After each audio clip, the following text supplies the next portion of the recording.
Pada pertengahan tahun 70-an, seorang penggemar olahraga kuda lompat, Mr. Serge Duran, yang terobsesi agar anaknya yang bernama Pierre bisa menjadi joki handal, membuatkan sebuah pusat latihan berkuda di kota Bordeaux, Prancis.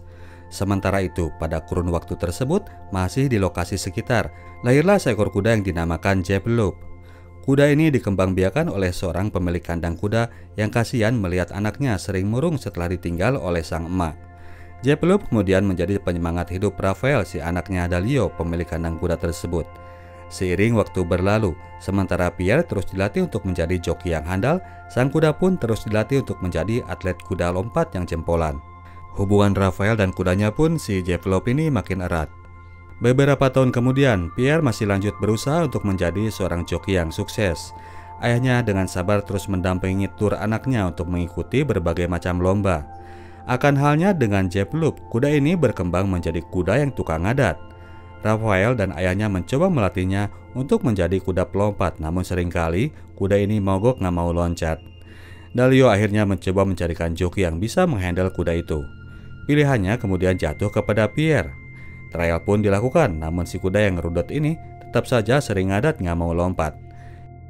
Pierre pun jadi enggan untuk meminangnya karena yang ia lihat udah marudot, kuda ini pun kecil dan ceking pula. Pada tahun 1978, Pierre mengikuti kontes kuda lompat di Polandia yang berakhir dengan kecelakaan sehingga sang joki mengalami cedera. Prihatin melihat anaknya yang babak belur mencoba menjabanin ambisi bokapnya, akhirnya Mr. Duran sendiri mempersilahkan Pierre buat lebih konsen terhadap kuliahnya meskipun anaknya sebetulnya enggan karena bagaimanapun ia masih tetap kepengen untuk bikin bangga sang bokap. Namun demikian pada akhirnya sang ayah pun harus merelakan Pierre melepas ambisi di olahraga berkuda.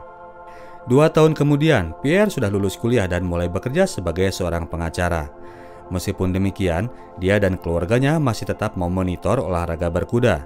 Suatu hari di sebuah acara lomba, mereka bertemu dengan Dalio yang datang untuk mengantar Jeppeloup turun berlomba. Kuda hitam kecil itu kini ditunggangi oleh Nadia, teman Pierre dulu di sekolah pelatihan menunggang kuda. Performanya kini masih lumayan saja, namun sudah lebih baik dari waktu 2 tahun lalu saat Pierre melepeh kuda itu. Penasaran sama Nadia dan kudanya, diam-diam Pierre mendekatinya dan gayung pun bersambut. Mereka pun berlanjut kencan dan jadian. Suatu hari Pierre melihat bahwa si kuda hitam itu diantar ke istal kuda milik ayahnya. Rupanya Mr. Duran sedang berniat untuk membeli Jeppeloup karena Nadia pun sudah mengembalikannya. Pierre juga sudah tahu mengenai hal itu dari Nadia. Sang ayah rupanya masih belum sanggup move on dari kuda. Oleh karena itu, ia ingin melakukan trial terhadap Jeppeloup. Kebetulan, ia kenal dekat dengan Dalio, sang pemilik. Dengan berat hati, Raphael, sang pemilik sesungguhnya, menarik kuda itu masuk ke dalam trailer milik Mr. Duran. Pierre pun curhat kepada pacarnya, si Nadia, mengenai si Jeppeloup. Dia cerita bahwa dulu ayahnya sangat terpukul waktu ia menyatakan berhenti dari sepak terjangnya di perkudaan. Ternyata pacarnya ini, si Nadia, sangat mensupport dan mendorong Pierre untuk mau balik ke arena berkuda. Nadia berusaha membantu Pierre agar bisa mengembalikan skillnya yang sudah lama ia taruh di tong sampah. Akhirnya Pierre pun datang berkunjung ke range milik ayahnya. Sengaja dia menengok kuda baru mereka, si kuda kecil yang meragukan dan bikin deg-degan. Pierre pun mencobanya dan Jeppeloup ternyata mau melompat meskipun tetap akan butuh latihan yang ekstra. Ayahnya sangat bahagia melihat Pierre mau kembali menunggangi kuda. Pierre memeriksa bahwa si hitam kecil itu sangat butuh banget dicukur, namun ternyata kuda itu selalu berontak. Maka dari itu Mr. Duran pun memanggil Dalio dan Raphael. Setelah diulus-ulus oleh pemilik lamanya, barulah kuda ini mau stand still selama dicukur. Pierre langsung menawari Raphael kerjaan sebagai pengurus si Jeppeloup dan Raphael dengan senang hati menerimanya. Demikianlah, Pierre mulai menjalani 2 kehidupan lagi seperti dahulu, membagi konsentrasi antara bergaul dengan kuda dan dengan urusan-urusan hukum. Sampai pada suatu titik, Pierre yang ternyata memiliki passion yang sama besar dengan ayahnya terhadap kuda, ia terpaksa harus mengambil keputusan. Pierre memilih untuk mengikuti panggilan jiwanya. Dia meninggalkan kantor pengacara yang sudah ia dirikan dengan seorang partner dan memutuskan untuk kembali menjadi seorang joki yang handal. Dengan dukungan tim ayahnya dan Raphael sebagai pengurus kuda, mereka pun mulai serius mempersiapkan diri untuk comeback ke dunia persilatan. Gelar juara pun pada akhirnya mulai berhasil diraih oleh Jeppeloup dan Pierre. Meskipun prestasi mereka masih belum konsisten, di tentangan lain, Jeppeloup masih kesulitan untuk menghadapinya. Di tengah perjalanan itu, Pierre pun meresmikan hubungannya dengan Nadia. Dia kini jadi makin fokus dengan karirnya dalam berkuda. Suatu waktu di tahun 1982, Pierre mendapatkan telepon yang tak terduga dari Marcel Rozier, kepala tim berkuda kontingen Prancis untuk persiapan Olimpiade 1984 di Los Angeles. Dia mendapatkan undangan untuk menjalani seleksi yang akan dipantau langsung oleh Rozier. Pierre pun datang dengan ditemani oleh Nadia dan Serge Duran sang bokap. Pada momen itu, Pierre Duran berhasil terpilih untuk menjadi anggota kontingen Prancis. Tahun 1982 di turnamen Piala Prancis, Pierre Duran bersama Jeppeloup mulai diikutsertakan mewakili tim Prancis.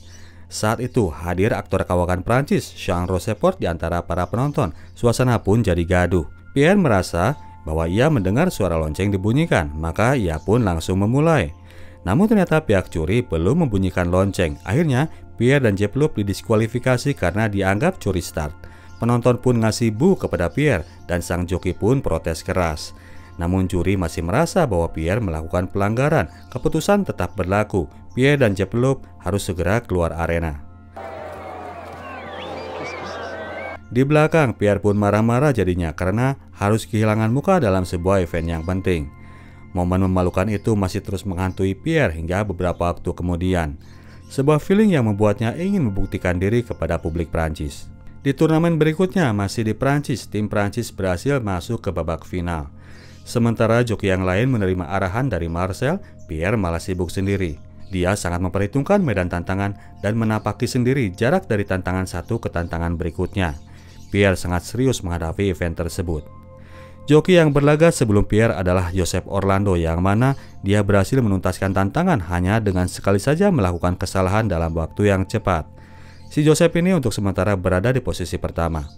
Berikutnya adalah giliran Pierre dan si cilik Jeppeloup. Pierre masuk arena dengan konsentrasi yang tinggi. Jeppeloup dia bawa untuk melakukan tantangan demi tantangan. Dari palang dengan ketinggian paling rendah sampai yang paling tinggi. Dari tantangan melintasi kolam air sampai pada deretan palang yang berjarak sangat dekat.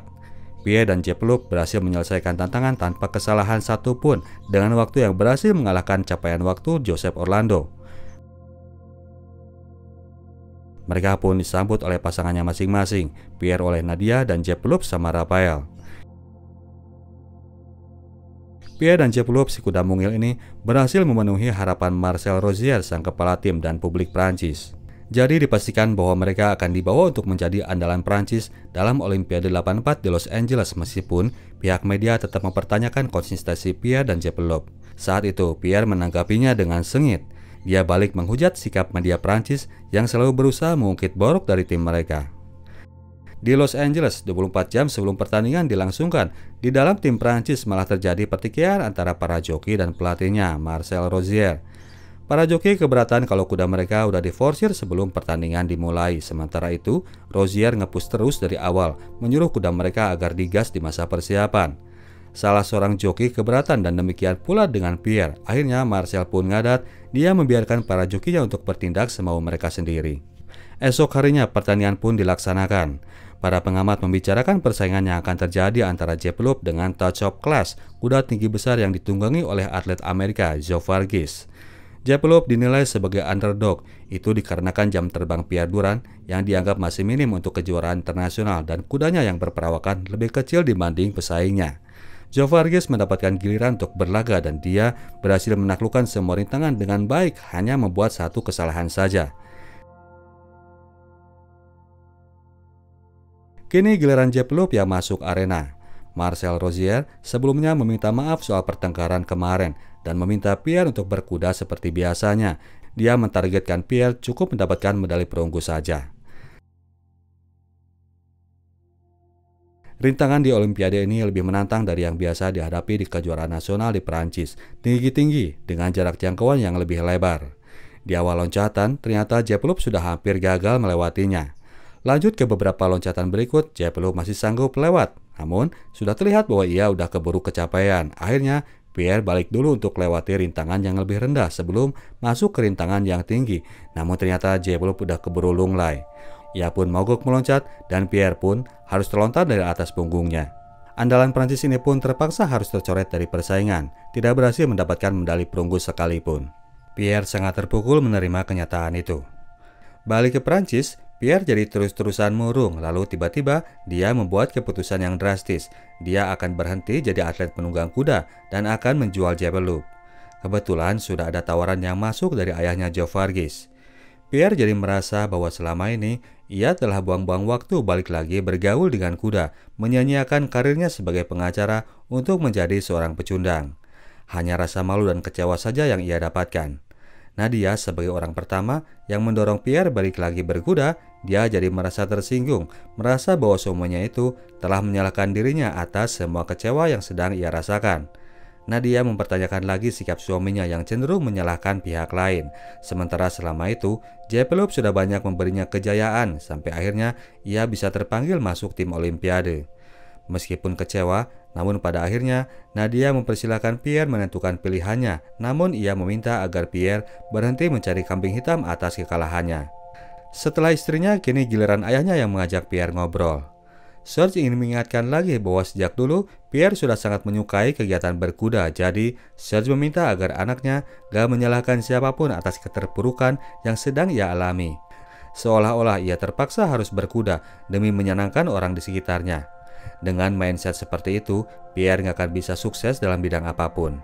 Salahkanlah diri sendiri dan introspeksi. Pierre harusnya melatih lagi skillnya untuk menjadi penantang di Olimpiade ke depan, bukan dengan langsung menjual seekor kuda bagus hanya karena sebuah kegagalan. Pierre tetap berkeputusan untuk menjual Jappeloup demi uang yang besar daripada memelihara mimpi yang selama ini menjadi obsesinya. Beberapa waktu kemudian, Joe Varghese pun datang ke istal kuda untuk melihat Jappeloup. Raphael yang diminta bantu untuk mempersiapkan kuda itu, dia menolak tegas-tegas. Raphael tidak rela Jappeloup dilego oleh Pierre. Namun pada akhirnya, transaksi jual beli itu pun lanjut dilakukan. Sejumlah berkas dokumen pun disiapkan, pemeriksaan medis dilakukan, surat perjanjian pun ditandatangani. Selama pengurusan dokumen-dokumen itu, Jappeloup masih akan berada di kandangnya sampai akhirnya nanti Pierre yang akan mengirimkan kuda tersebut menuju Amerika. Demikianlah kandang kuda Seng Surang milik keluarga Durand pun berhenti dari kesibukan. Suatu hari, Serge Durand si perokok berat itu mendadak merasakan sakit di dada dan akhirnya mendapatkan serangan jantung yang mendadak. Serge Durand meninggal dunia. Pierre sangat terpukul menerima kabar itu. Ia pun mendapatkan telepon dari Joe Varghese yang menyatakan rasa belasungkawanya. Sekalian Joe pun mengabarkan perihal pemeriksaan kesehatan dari hasil tes darah Jappeloup bahwa kuda itu ternyata menderita gejala piroplasmosis. Tidak mengkhawatirkan, namun tetap membutuhkan perawatan. Joe ingin kepastian dari Pierre dan ternyata setelah beberapa waktu, Pierre tidak juga mengontak balik ke pihak Joe. Pierre jadi merasa berat untuk melepas satu peninggalan paling berharga dari ayahnya. Tidak lama kemudian, Nadia pun melahirkan dan membuat jiwa seorang ayah dari Pierre mulai timbul. Segera ia menelpon Joe ke Amerika dan mengcancel penjualan Jappeloup. Melihat Jappeloup nggak mau patuh kepadanya, Pierre pun segera mencari lagi Raphael. Dia meminta pengurus kudanya itu untuk mau balik lagi menemani Jappeloup. Pierre akan balik ke dunia berkuda. Namun rupanya Raphael nggak langsung menyambut ajakan Pierre. Raphael malas dengan sikap Pierre selama itu terhadap kudanya. Jadi selama itu, yang diingat Pierre cuma medali dan dolar serta karir. Selama 2 tahun itu, ia tidak pernah sekalipun menghabiskan waktunya di kandang untuk bercengkrama dengan kudanya. Juara nasional Prancis kok nggak ngerti kuda. Raphael memberikan pengertian bahwa kuda pun butuh kepercayaan, tidak hanya buat ditunggangi saja. Itulah kenapa kemarin Jappeloup berhenti meloncat. Kali ini, Pierre berjanji dia akan berusaha melakukan PDKT kepada kudanya. Januari 1985, Jappeloup sudah mulai lagi dikeluarkan dari kandang dan mulai dicoba agar bisa ditaklukkan oleh Pierre. Dengan panduan dari Raphael, si hitam pun mulai menjinak. Pierre sekarang bisa melakukan pangkas rambutnya sendiri terhadap kudanya. Situasi pun mulai kondusif lagi. Setelah sang kuda mulai merasakan kepercayaan dari majikannya, mereka pun mulai lagi melatih kemampuannya dalam melompat. Lambat laun, skill pasangan kuda dan joki ini pun sudah mulai ke performa semula. Pierre balik ke timnas Prancis dan dibawa untuk mewakili negaranya di kejuaraan Eropa di Jerman. Saat pemanasan, Pierre meminta Marcel agar memasangkan palang untuk double rintangan. Pierre pun mulai melakukan pemanasan. Pada rintangan kedua, Jappeloup mengalami kecelakaan. Kaki kirinya terkilir. Raphael segera memanggilkan dokter, suasana pun mulai agak panik. Dokter pun melakukan pemeriksaan. Jeppeloop dia bilang sangat beruntung punya fisik yang kokoh dan masih dinyatakan aman untuk berlaga meskipun hari itu ia pasti masih akan merasakan linu. Mendengar hal tersebut, Pierre pun menyatakan mundur. Dia tidak mau memaksa kudanya untuk menahan rasa sakit. Seorang rekan dari tim Prancis yang heran melihat kejadian tersebut kemudian memeriksa jarak dari dua rintangan yang tadi dipasang oleh Marcel. Ia pun kemudian melaporkan kepada Pierre bahwa Marcel sudah melakukan kecerobohan. Jarak yang dia pasang itu ternyata terlalu dekat. Itulah kenapa Jeppeloop terkilir pada rintangan yang kedua. Mendengar hal itu, Pierre jadi marah besar terhadap pelatih timnas tersebut. Buat dia, Marcel Rosier udah finish.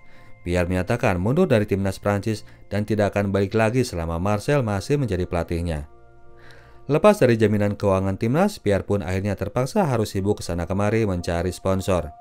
Namun dengan statusnya yang sekarang ini belum lagi bergelar dan bukan anggota timnas lagi, Pierre pun jadi kesulitan untuk mendapatkannya. Kehidupan sulit pun harus mereka jalani beberapa waktu. Dalam kondisi, kini mereka pun sudah punya momongan.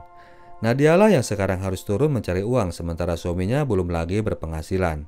Suatu malam, Pierre mendapatkan telepon yang mengagetkan dari kontingen timnas Prancis yang mengabarkan bahwa Marcel Rosier telah mengundurkan diri. Patrick Caron, sang pelatih baru yang barusan meneleponnya, dia telah merekrutnya lagi masuk ke dalam timnas.